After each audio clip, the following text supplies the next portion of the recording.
That's spicy. Jimmy Garoppolo on there could be a benefit, but have they kind of burned that bridge?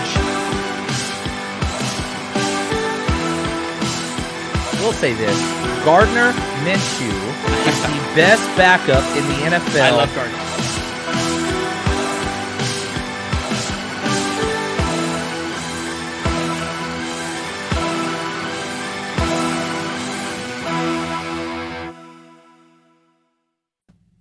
Welcome to 30 Minutes of Football with Legit Football. I am your host, Brian McFadden. We're live on YouTube and Twitter. It is Thursday, October 26, 2022, Week 5, and the National Football League starts in just under an hour. And he's back. Rich Jodice survived Hurricane Ian. You both know him better as the Pro Football Demon. Rich, how are you doing? Welcome back to the show, dude. Oh, and he comes it would be on. Nice to have my mic it's been on, right? so long, he already forgot how to use the mute button. Please. Yes, look at that. I'm doing well. We had a little bit of a hiccup there with Hurricane Ian, a little damage, but a lot of people had it much worse, so I can't really complain, and my heart goes out to them. Well, as you know, because you attended one of our shows in the chat, a lot of the people were concerned about you. They came in and said, hey, I hope Rich is doing okay. How's Rich doing? So shout out to your fans. They were looking out. So awesome. I mean, you sent me the pictures of the water damage, so I know you didn't get away unscathed. Yeah. But happy that for the most part you're doing well and ready to talk some football. Yeah, I'm absolutely ready to talk some football. My phone I was live on TikTok, and my phone overheated, so but it looks like we got a lot of people heading over to the chat right now. So only the Pro Football Demon's takes are so hot that his phone overheats on TikTok Yes. Live. That seems like the perfect opportunity. This is our Thursday show. We have switched it to be a live viewer Q&A. It kind of came about organically because Rich and I were just like, hey, we'll answer some questions, and that ended up being 95% of our Thursday shows. We are going to talk Colts Broncos at the end. Knowing this show, it'll probably end up being 30 seconds. That's okay. That game doesn't really need more than that. But I'm ready. Are you ready, Rich? Let's talk some football. I am. Let's go. Let's get that timer started, Anthony. 30 minutes of football with Legit Football starts now. So we're just going to jump right into the questions. We see already a bunch that have come up in the chat. I got to take this opportunity. I always forget. Guys, subscribe. We do this 5 days a week now. Subscribe to the YouTube. If you're just a podcast listener, that's okay. Subscribe to wherever you're listening. If you want to be involved in these live questions on Thursdays, and we do some live questions on Tuesdays too, make sure to check out the YouTube. All right, let's go ahead and start with the first question that I saw, and it came from Gabriel Calfin. He's asking, in his flex spot this week, he's got Nyheim Hines, who is going tonight. So we got to answer this question first. Curtis Samuel of the Commanders, or Drake London in a full PPR league. Rich, I'll let you start this one off. Full PPR. I'm liking what I'm seeing from Curtis Samuel. I'm not a big believer in Washington's offense, but they're using him in kind of a Deebo Samuel type role. So he's getting touches in the passing game and the running game. I don't know what they're doing in Atlanta, but I don't trust Drake London to get a lot of targets. And I can't believe Nyheim Hines is going to do anything between the tackles or get targeted much in the passing game when Jonathan Taylor wasn't. Jonathan Taylor was running routes in that passing game, and he wasn't getting targeted. So, yeah, I think the safest bet is Curtis Samuel, and he also provides a pretty nice ceiling too. Yeah, Samuel, I did see that he was not practicing off to the side. So that's a new thing we have to see. I didn't see anything that it was concerning like he would miss the game. This is an interesting one. Normally, I really like Drake London. He didn't do a lot last week because Atlanta relied on the run game. Tampa has a much stronger run defense in general, but they just got gouged by the Chiefs, both in the pass game and the run game. Does that make their defense more valuable? By the way, if you're not watching on YouTube, I guess I should say, I have pulled up the matchups so that when we're answering these questions, we know who these players are facing. And as you guys know, Thursday night, Nyheim Hines is about to take on the Broncos, who have a very strong defense. The value there is Jonathan Taylor is not playing. Hines is going to get the bulk of that. They activated Philip Lindsay. Remember that guy? He's making his return. this is not an easy. I actually lean towards Hines. The Colts need a spark. I have a feeling that they're going to play this game tough. Our picks show is tomorrow, but I've picked the Colts to cover this game. I do have the Broncos to eke out the win at home, but I just have a feeling this is a game where Matt Ryan, in order to get something going, is going to have some dump offs. They're going to get Hines. He's going to get more carries than he normally gets. I like the opportunity there. I think I'm just not excited at all about the Washington offense right now. And as I mentioned, Drake London actually has a tough matchup. So we have differing opinions, Gabriel. So you might walk away from this not having any clear idea. And that's what I told my TikTok audience. Did you hear what Brian said at the beginning of that about Curtis Samuel being off to the sideline? That's exactly what I was telling you guys on TikTok. He has the latest information on injuries. This guy's plugged in. So when you hear my takes and I'm going live with him, you're going to want to pop on here because he's going to know more stuff than I do about these little caveats. So. Thank you. Your check is in the mail, Rich. All right, let's move on to the next question. I saw a question for trade. We have JMB7796 trade thoughts. He gives Amon-Ra St. Brown, who, by the way, is looking to he did not practice again. He's trending towards missing his second game in a row with that ankle injury, for Dameon Pierce and Keenan Allen. Keenan Allen also had been leaning towards playing, but actually has also missed the last few practices, so the injury kind of balances out. Dameon Pierce hot off his first 100-yard game. Trade thoughts, Amon-Ra for Dameon Pierce and Keenan Allen. I like these deals where you can get two key assets for the price of one. I know Amon-Ra is in a high octane offense, but you can also say the same for Keenan Allen. He's got a better quarterback, and when Keenan Allen plays, he produces. And I like what I'm seeing out of Dameon Pierce, and I'm not down on Houston's offense either. So this is something that I would probably do. You're getting a starting caliber receiver, 4 starting caliber receiver, and you're also getting a starting caliber running back. So yeah, I like this deal. I do too. Running back is thinner than ever at the top. And so Dameon Pierce coming off, he's the clear lead back in that Texan defense. The offensive coordinator for Houston, Pep Hamilton, just came out today saying we've got to find even more ways to get him the ball. To me, that means like maybe they'll get him involved in the pass game more. I think he's going to be their bell cow back. There's just so few bell cow running backs. It's so hard. I mean, look at Jonathan Taylor. He was the consensus #1 overall pick, and he has been disappointing even before the injury. So to get a guy like Dameon Pierce, as good as Amon-Ra St. Brown has been, Keenan Allen, especially in PPR, adds a very nice floor because he will get targeted 7, 8, 10 times a game when he's healthy in that Justin Herbert Chargers offense. So I like, if you have this opportunity, JMB, take the trade, get Pierce and Allen in return. All right, we have it looks like this is a start-sit question for tight end. Peyton Taylor says George Kittle or Mo Alley Cox. First of all, prior to the season, what kind of question would this be? George Kittle, one of the most talented tight ends in the NFL, one of the greatest yards after catch tight ends maybe ever to play the position, or Mo Alley Cox. I'll let you take this one first, Rich. I know Mo Alley Cox is coming off a monster game, but remember, you're talking about George Kittle, who is one of the best tight ends in the game. He was just shy. He was basically, his toe was on the white line, or else he would have had a touchdown. He would probably had a 14-point game this past week. Jimmy G loves George Kittle, has targeted him much in the past. He's coming off an injury, so it's a little slow going, but we saw 3 points. We saw 6 points, which was almost 13 points. I can't justify sitting George Kittle for Mo Alley Cox because Mo Alley Cox had one big week. I agree. Mo Alley Cox does this. He's very touchdown dependent. It's rare that he gets a lot of targets. There's actually a number of tight ends that they'll spread the ball around to, with Granson and even Jelani Woods, the rookie, who has caught a couple touchdowns. George Kittle has the ability to be a week winner for you. He has the ability to go off for 160 yards and 2 touchdowns. Mo Alley Cox has never even come close to that. So, yeah, I'm with you. I think this is a no-brainer. I understand why you're asking the question, Peyton, because Mo Alley Cox probably has more fantasy points than George Kittle at this point. I don't have it in front of me, but he has produced more, certainly coming off that 2-touchdown game.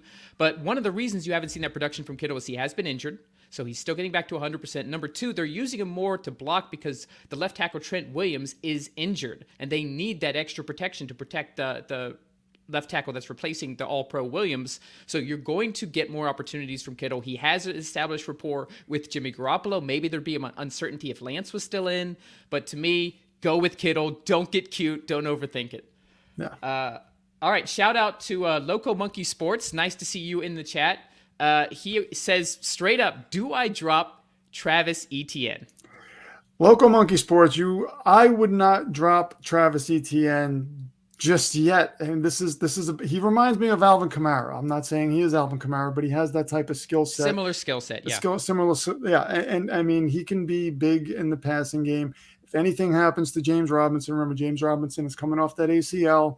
If anything happens to James Robinson, then Etienne is the guy there. And if they're playing, from behind, and this is the guy Trevor Lawrence is familiar with, played with him in college, played with him at Clemson. So I know we haven't seen much from him yet, but to drop him, I just don't know who else you would pick up on your waiver wire that have more upside than he might be able to provide. Yeah, and I just talked about how thin running back is, and I know that Etienne hasn't produced yet, but there's a couple things I like here. One, that Jaguars offense is going to produce. They played a bad weather game against one of the best defenses in the NFL in the Eagles. You can't use that as an excuse. He's had some opportunities where he's just been like a drop or whatever away from actually having big weeks. I think he's on the verge. The talent's undeniable. Now, that being said, Loco, if you're stacked at running back, trade him. Like, there's no upside unless you're desperate for another. Maybe you have Kyle Pitts and you need a tight end. I get that. Maybe you have to sign a waiver wire, but then who else is on your bench? So let us know who else is on your roster. But you could trade him to the James Robinson owner maybe, and kind of just throw that out there. Hey, throw if that in as a package. Robinson, yeah. If it's Dynasty, you definitely don't want to drop him in Dynasty. So I'm assuming this is redraft. Let us know who else is on your roster, because I don't see a scenario where you would need to drop him. Even if he gets you 10 points, there's so many starting running backs out there that aren't getting you 10 points right now. So yeah, I would definitely hold on him at the earliest. All right, let's go ahead and... All right, real quick, Gabriel threw one other player in there, Alan Lazard, as another choice. That doesn't change my opinion. I don't know if that changes your opinion. Okay. It doesn't change my opinion at all. Yeah, he's still... Pro Football Demon says go with Samuel. I say go with Hines. I think they're pretty... Samuel might have a higher ceiling. Hines might have a higher floor. Do a coin flip. Go with one of those two. Alan Lazard doesn't change that. That particular game, that London game between the Packers and the Giants, I'm expecting that to be kind of an old school, like, running game. Like, we're going to see a lot of Saquon versus AJ and Aaron Jones. So I don't think Lazard adds to that at all. All right, Alex S. Start-sit question. Start Mike Evans, Brandon Cooks, or Michael Pittman. Are you in a 6-team league? What kind of depth is this? I'm jealous. I'm not starting Michael Pittman against this Broncos defense.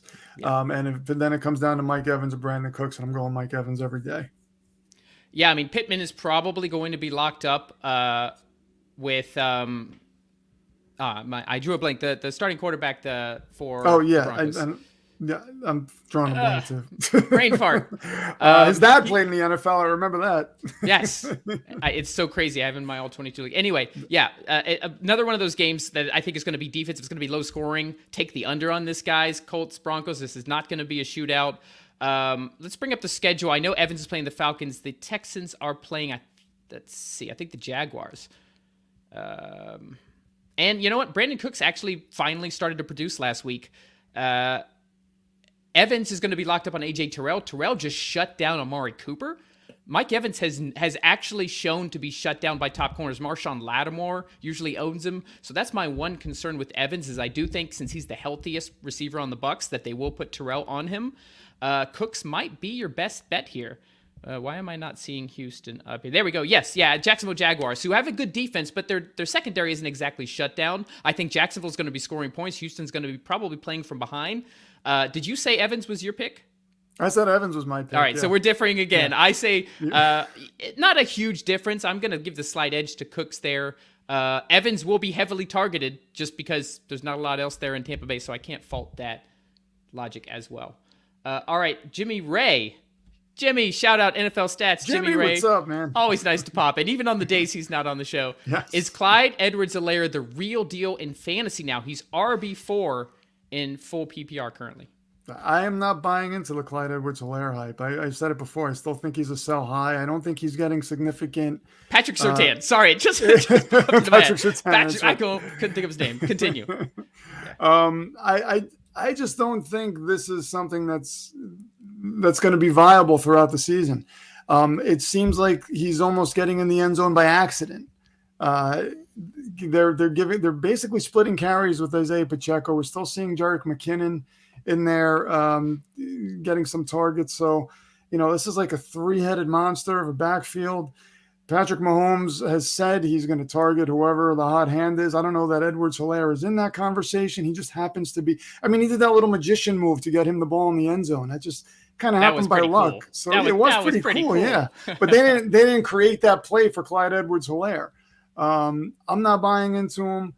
I think he's a sell high. I think you can get an incredible return on his value right now, and I just don't think this is sustainable. I want to quickly point out XR, as always. Early notice me, Dad. I got to let you notice. What's up? had to put that up. But let's go ahead and bring I have differing thoughts. Love it. We're always on different pages here. I just traded for CEH. I traded away one of my redraft leagues. I'm 1-3 because I have Kyle Pitts. The leagues I have Kyle Pitts in, my teams are sucking because me and 10 million other people got it wrong with him, at least as far as his involvement in the offense. So I traded him away. And got a number of starters in return. CEH was one of those. I am desperate for running back in there. I have DeAndre Swift, who got injured. I have Antonio Gibson, his production has gone down, and Brian Robinson's about to come back. I got Nyheim Hines in that league, so I hope he does well. But I badly needed a running back. I was not super high on CEH to start the season, but why I'm higher on him now, and this is just for redraft, dynasty, different situation. That offense is going to score points. That offense is going to get him involved, whether that's in the run game or in the receiving game. He is going to get touches. Any talented player in a high-octane offense that is going to get opportunities, the floor is going to be decent there. And he has shown that he can have a decent ceiling too. I'm not saying he's the future. I do think Pacheco will eventually overtake him long-term in dynasty format. But this year, as long as he's producing, he's going to be RB1. Andy Reid's not going to take him out if he continues to produce the way he is. He's actually running better than he ever has. Yeah. So, after 4 weeks of data, I'm kind of buying it. I'm kind of saying, you know what? I need to put my priors aside.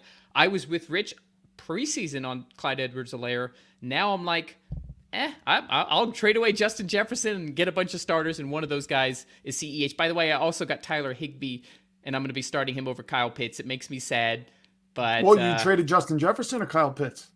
No, I actually got to keep Pitts. So Pitts is on the bench in case he blows up. I still have him. I traded Jefferson away. I got Tyler Lockett, Clyde Edwards-Helaire, and Tyler Higbee in return. So I've got 3 starters. I like Lockett's floor. Geno Smith surprising us all. He's another player I have to put my priors aside on. But I think CEH is the real deal, at least this year. That chime means it's halftime. We will do this quick so we can get back into the action, especially because we still have to preview the game. As always, guys, here's my obligatory mention of legitfootball.com. The whole reason we do this show is to let you guys know that Legit Football is the only way that you need to get your NFL news. It's always free. It takes 5 minutes or less to read it. We're going to send you the top stories of the day. And as Rich mentioned, we keep you up to date on the injuries. There is a section at the bottom, especially during fantasy season, where we're going to recap all of the injuries. So go to legitfootball.com. If you're watching or listening to this show, why haven't you already? It's free. You can unsubscribe if you don't like it. I read it every day, and it's my newsletter. Rich reads it. Do yourself a favor and do that. Rich, let them know about Pro Football Demon. Pro Football Demon on TikTok, YouTube, and also Twitter. Check me out on Twitter. I'm trying to grow my community on there. I tweet a lot. I throw my skits up there. So check me out. If you're on TikTok right now, head on over to that link above and get your fantasy questions answered. Brian is a fountain of fantasy football knowledge, as you can see. Yes, it doesn't necessarily always help me because I can't help the luck. I can't help the injury luck or a player like Kyle Pitts just not getting utilized, but I can give you the data behind it. All right, let's go ahead and jump in. By the way, one last plug for Rich's Twitter. He actually is fantastic at live tweeting. I love the GIFs you put, the memes you put, all of that stuff. You need more followers. You guys, you got like 80-something thousand followers on TikTok. Go follow Pro Football Demon on Twitter. You will not regret it, especially if you like entertaining comedic memes on game day. All right, I'm ready for the second half. Rich, you ready to keep it going? Let's go. Awesome. We got a bunch of questions in the queue. Let's get the second half started. Jade Dragon 91, see as a repeat viewer, I've seen him in the chat a few times. When do you see Keenan Allen coming back? I'll go ahead and take this. I mentioned this earlier with that trade request. My issue with him is he seems to have had a setback. He missed 2 games now, and was practicing and then stopped practicing. Anytime that happens, that means there's a re-aggravation or the injury is not coming along as nicely as they would hope. It's a soft tissue injury. It's a hamstring injury. Allen has had issues with hamstrings in the past, so this is something that keeps recurring.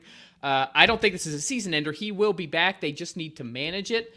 I think he's already trending towards not being back this week. It's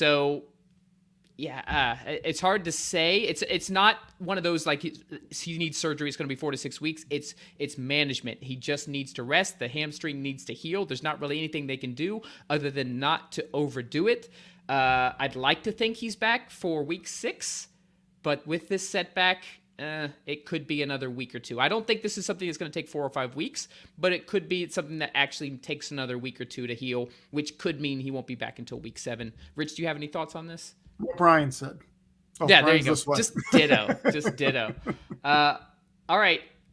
This is a better tight end or question. Edward417 asks, Kittle or Higbee? LOL. The LOL is very important there.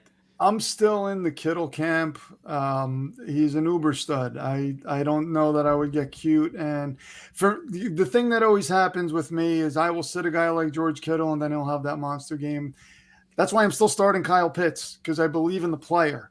So I'm still going with Kittle here. Yeah, this is not a slam dunk. Higbee is actually, and you might know this, Edward, if you're asking this, he is the most targeted tight end in the NFL right now. And here's what I like about Higbee. The talent level is undeniable. It's Kittle. But Kittle, as I mentioned, right now is being forced to block more. He's coming back from an injury, whereas Higbee, they don't have a second weapon behind Cooper Kupp. He is their second weapon, which is why his target share is higher than it's ever been before. Allen Robinson is not playing the way we thought he would. That run game behind that really bad Rams offensive line has neither Akers nor Henderson has been productive in any way, shape, or form. And they've been playing from behind. Their defense isn't as good as it used to be. And they're funneling target. It's a matter of if you need the possibility of a giant game to win in your league with Kittle. If you're like competitive and you're right there and you just need a few more points that you can count on, go Higbee. I hope that answer made sense. If I had to pick one or the other right now, I'm actually leaning Higbee. We're just gonna disagree on everything here. Right? And I like. Let me tell you something. What Brian said about the explosion of points.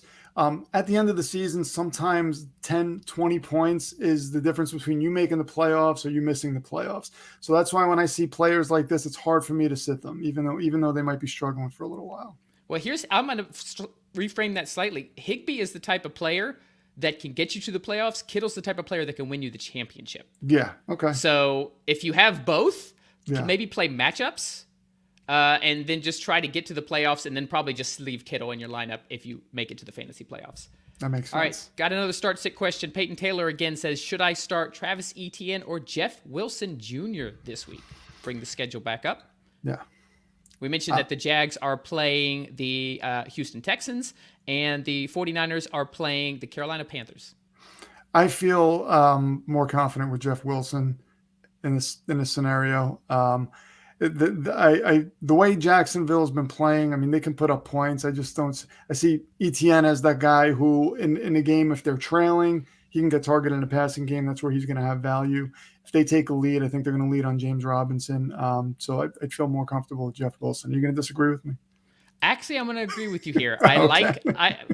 I think Etienne has the ability to have a higher ceiling, but with as well as James Robinson's playing, Robinson is he's just going to eat into those opportunities, whereas Jeff Wilson is the undisputed running back one in San Francisco, a team that, by the way, prefers to run. They don't like airing it out with Jimmy Garoppolo. They're a run-first offense that will use Jimmy in more of a play-action standard. Get the ball to his playmakers, Ayuk, Kittle, Deebo Samuel. So they're going to rely on that run game. So Wilson will automatically have a higher floor. Etienne theoretically has a higher ceiling. We haven't seen it yet. So the safer pick is Wilson. I'm going to agree with you for once, and I'm going to say go Jeff Wilson Jr. All right, here's an interesting one. George Licio says Jerry Jeudy or Adam Thielen. This one's hard for me. I am not a big believer in Jerry Jeudy, and I think Adam Thielen has that touchdown has more of a touchdown upside. So I think Thielen is probably safer in my opinion. I wouldn't hate if you started Judy over Thielen, but if it was me, I would probably go Thielen. I'm going to agree with you again. I'm going to go Thielen. Once again, this is not a talent thing. I think Judy is a more talented wide receiver of all at this stage in their careers. But I think that Colts-Broncos game, as I mentioned earlier, is going to be more of a low-scoring affair, kind of a slugfest. I'm seeing like a 16-13 type game. So there's less opportunity for Judy to really score. On the other side of it, the Vikings taking on the Bears at home. I think the Vikings are going to really bounce back at home, coming back from London, and put up a lot of points in that O'Connell offense. I think they match up well against the Bears, so I think Thielen is just going to have better opportunities, as Rich said, to actually score touchdowns. Judy might end up with more catches, so maybe slightly higher floor, but I still go Thielen here. All right, Jay Dragon again. Josh Reynolds, DJ Moore, or Jeff Wilson Jr. at flex. We'll leave the schedule up there so you can look at those. Okay. I would ordinarily say DJ Moore here, but Baker Mayfield. Not with Baker. My God. Yeah, not with Agreed. Baker Mayfield. Eliminate Moore right off the bat. Let's not beat around the bush. Let's look at Josh Reynolds versus Jeff Wilson. Yeah, I'm probably leaning Josh Reynolds here just because of that offense. And their defense gets scored on so much. I think Josh Reynolds has a nice floor. And, and remember, this is a guy Jared Goff is familiar with. So they get into a rhythm. This is someone that he played with when he was a Ram. So it could be someone that he just continues to lean on. It's tough. Yeah, it's tough. I will go basically because I think the Lions will score more points. I'll go with Reynolds, and the fact that Amon-Ra St. Brown is looking like he won't be in. But Jeff Wilson Jr. is going to get more opportunities. And against a Panthers team that is a pretty good defense, but they are susceptible to the run. Their strength lies in their pass rush and their secondary. And I think the Niners are going to be ahead. So I think they're going to run the ball a lot. You could get some goal line work from Jeff Wilson Jr. I'm gonna stick with Wilson. I'm gonna go against you again because that's what we like to do. So yes, but once again, kind of a coin flip. You can really go either way there. Edward 417. Goff, Russ, or Carr? We got a QB question. I love it. Game starts soon, so I need an answer. LOL. I'm going Goff. I mean, I'm going to ride that hot hand. This team they're scoring points. And he is, every now and then we see these quarterbacks that aren't huge names. They aren't exactly top 10 quarterbacks, but they just put up fantasy points, and that's what Goff's doing right now. So I trust that. I'm going to quickly say that we're both in agreement that it's not Russ. Yeah. Like I said, once again, I think this Colts-Broncos game is going to be lower scoring, so you're just not going to get many opportunities for Russ. Goff has a much higher ceiling. He is facing a tougher defense than the Seahawks this week. He's facing the Patriots, who their defense has improved each week. They've got Belichick. He'll still find ways to make a competitive defense, but I actually kind of like Derek Carr. They're going to be behind from the start against Kansas City. I think that Carr has shown the ability to produce against the Chiefs in the past. They've actually found ways to beat Mahomes and the Chiefs a few times over the past few seasons. And they're going to be airing it out. This is just going to be a game. This is not going to be a Josh Jacobs game like last week. This is going to be a game where Kansas City gets out to an early lead and Carr is throwing the ball 45 times a game. So when you get that kind of volume, I just like that, where I could see the Lions-Patriots game as like Bill plays ball control and just pounds against this really bad Lions defense, and then Goff just doesn't get the opportunities. So I'm going to disagree. I'm going to go Carr. But at least, Edward, you don't have to pick Russ, so don't stress. If you want to take another couple days to make the decision, you can do that. Do not play Russell Wilson tonight. Another Broncos, Jerry Jeudy, Scary Terry McLaurin, or Devontae Smith. This is Action Emil. Action Emil, okay. I like his icon, by the way. I like your avatar, Action Emil. For me, it's Scary Terry. It's definitely not Jerry Jeudy. For me, it would be between Scary Terry and Devontae Smith. I'm going with Terry McLaurin. I think he's the better talent. And that's usually what I boil these things down to. I do look at matchups sometimes, but a lot of times when I play the matchup, sometimes that isn't a justification in my mind to play someone over another guy, because sometimes the talent outshines whatever the matchup is. So I would go Scary Terry for that reason. Disagree again. I love it. Agree with you about Jeudy. once again, if you don't want to make this decision now, I would keep Judy off for all the reasons we listed earlier. I love Terry McLaurin as a talent. I don't love the matchup all that much against Tennessee. Washington's offensive line has been horrible, and Tennessee actually has shown one of the strengths of their defense is to be able to get to the passer. I don't trust Wentz at all. Their offense is getting worse each week. And I love this Eagles matchup. Arizona has one of the worst overall defenses in the NFL. The one thing they've been good at, or at least okay at, is stopping the run, stopping the pass. They are 31st in DVOA. That's Football Outsiders average, against average teams, like where they would play. They are 31st out of 32 teams. They don't have a pass rush. They're last in the NFL in sacks, and they have one of the worst secondaries. This is a juicy matchup. I think A.J. Brown produces. I think Devontae Smith produces. We've seen his ceiling. He went off 2 weeks ago. I think there's a bounce back after that sluggish rain game against the Jaguars. I am very, very confident, personally, in starting Devontae Smith here over Terry McLaurin. We're just confusing people more. Yeah, I know, right? They came here for answers, and we're like, well, this, but this. You guys should mix up. You should mix up our advice and come back to us next week and tell which one of us actually got more right. This is what's good, though. Like, you're not just having someone tell you one thing. You're getting a lot of information. We're giving you the data sides. and our opinions, and then you guys get to be the smart ones and make the decision that wins your week. Right. All right, so Tad Newt says, on to the Keenan Allen thing. He has Keenan Allen, Cortland Sutton, and Jamal Williams starting. Should I bench Allen for Juju or Dobbs? Not related to my TikTok question. I don't know what the TikTok question was, obviously. So I'll let you start this one off, Rich. Maybe you understand the TikTok reference. Okay. So should I bench Allen for Juju or Dobbs? Well, we don't know that Keenan Allen is playing, right? I'm going to air that he's missed 2 practices in a row now after starting to practice, which is a bad sign. So I'm going to assume that he is out. I'm preparing. I have him on one of my dynasty leagues. I'm preparing for him to be out. But I like Dobbs. I think Dobbs is ascending. I think he is the clear, not clear because Lazard's getting targets too, but 2 touchdowns in a row, 2 weeks in a row. He almost had a second touchdown last week. He actually leads the Packers in targets right now. He is the clear number one. Rodgers is only going to get more comfortable with him. Juju, they just spread the ball out way too much. Kelsey is a slam dunk, but everyone else in that Chiefs offense could be any given day. But I would bench Allen for Dobbs. I'm assuming you agree with me here? Yeah, I agree with you. It's basically, am I starting Juju or Dobbs, and I'm taking Dobbs over Juju. Yeah.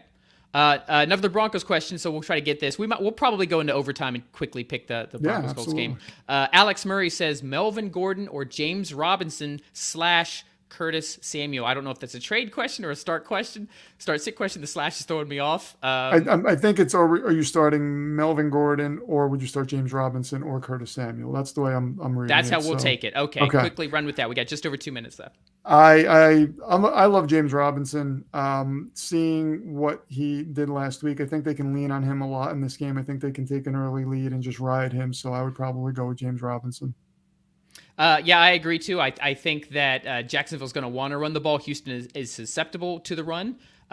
So I think they're going to get a lead and they're going to ride him as well. Melvin Gordon, yes, he's going to get a lot of opportunities today. Curtis Samuel, I told you guys what I thought earlier about the Washington offense. So of these, Robinson, I think, has a good floor and he's got the upside. So I'm agreeing with Rich on this one.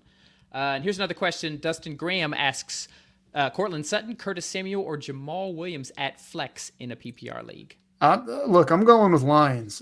Jamal Williams without DeAndre Swift in, I just trust it. So yeah, they have the potential to.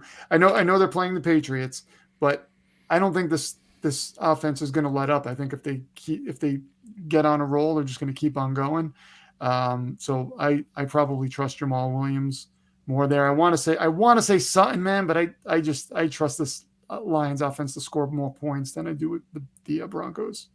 Yeah, I have a feeling that the Patriots defense is going to shut down the Lions this week. So I am actually going to go Sutton. If there's one Broncos offensive skill player that you can trust at this point, it is Cortland Sutton. Even if he's not scoring touchdowns, he is clearing away the favorite target by Russell Wilson. He will get targeted tonight. I'm leaning towards Sutton on there. We got about 30 seconds left. Those are all the questions that our producer Anthony starred. I don't know if we can swing through here and see anything else in the questions. We're going to have to go to overtime and quickly talk about the game. Yeah.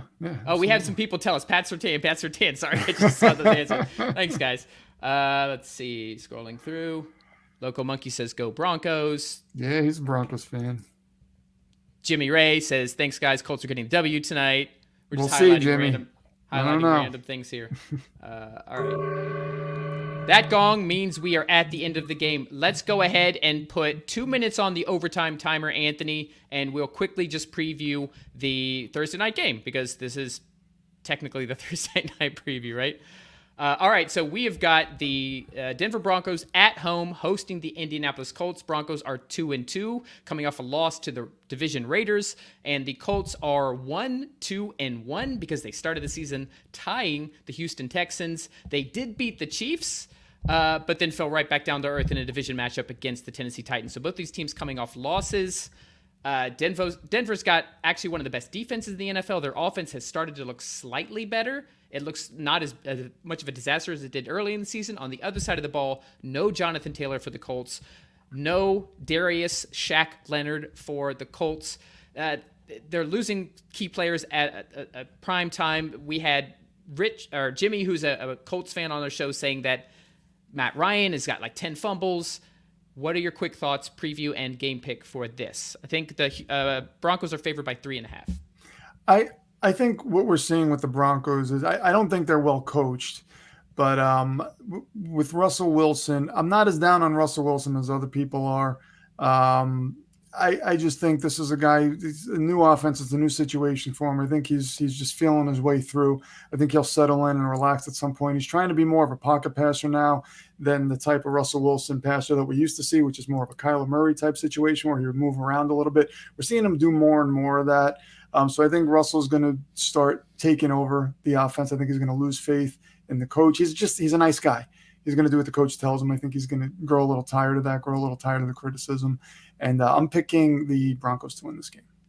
I am picking Denver to win. I don't think they'll win by 4 points or more. I just don't trust their offense enough, and I do think the Colts will make some plays. They actually have a really good road record on these primetime games, these Thursday night primetime games, the Colts do. So I want to put that into it a little bit to say they'll at least keep it within 3.5. So I'm picking the Colts to cover, but I am picking the Broncos to win. The offensive line of the Colts has always been a strength, and it has been a weakness. Yeah. The Broncos are missing Randy Gregory. I'll say that. They missed Javonte Williams, so they've got losses of their own. I think this is going to be kind of an ugly game, not one of those high-scoring games like we saw with the Chiefs and Bucks. That's our pick. Guys, with the game itself starts in about 10 minutes or so. I know there were questions we didn't get to. We're going to be doing this every Thursday. Rich was doing the Friday show. We have moved him for the Thursday show for this very purpose. So every Thursday at 7:30 Eastern, 4:30 Pacific, me and the Pro Football Demon answering your fantasy questions and giving like a minute to whatever Thursday night game is coming on. So yeah, stay tuned. Check back next week. We do fantasy questions on Tuesdays too, 1 o'clock Eastern, 10 a.m. Pacific. So we'll answer some live questions there if you want to kind of get a question in earlier on the week. Rich, any last words, or are you ready to watch a lively Colts-Broncos game? No, I usually pregame a little bit before we get on here to get you guys all riled up. And like I said, I'll give you my takes. But yeah, as you can see, Brian has all the information in the world. So you want to know anything about these teams. I mean, this guy's so plugged into all 32 NFL teams. So I can give you my take on who I'm going to start or sit, but then Brian will give you some real analysis that you can use.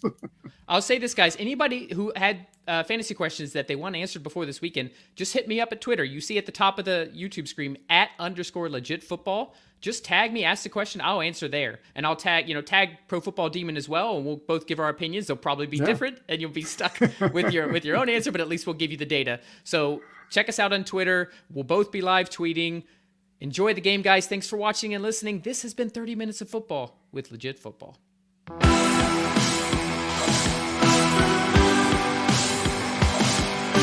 That's spicy. Jimmy Garoppolo on there could be a benefit, but have they kind of burned that bridge? We'll say this. Gardner Minshew is the best backup in the NFL. I love Gardner.